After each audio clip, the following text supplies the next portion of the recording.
Mayong adlaw nimo diha langga. Karon adlawng Lunes, kita dai nagmaniho sa paghatod sa atong mga stocks no. Personal ta nga naghatod og stocks sa tuang gamayng pwesto mga langga no ug mauni nga mga flavors ang ato makita dito ah. So pipila lamang gayud nga tube ang ato ang display no tungod kay wala may klase. So naningkamot lang jud tanong nga bisag walay klase nga maka-open ta sa tuang business ug ma-introduce ni sa katawhan ug mao ni atong menu nga makita diri sa atong pwesto. So affordable lang gyud kaayo ang atong mga baligya diri langga no para afford o maka-avail lang ang tanan. Busa ikaw dahil langga kung gusto ka nga magpabugnaw or nag-crave ka og ice cream so bisitahin lang mi diri sa tuang physical store mga langga no.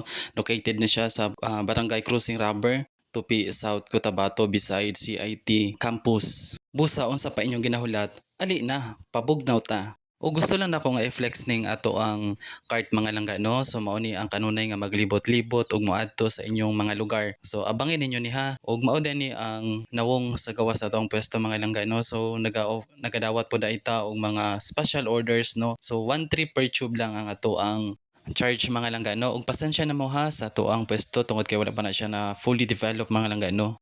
Ug mao ni nga mga pwesto ang atong katupad mga langga no. Busa unsa pa inyong ginahulat? Ari na.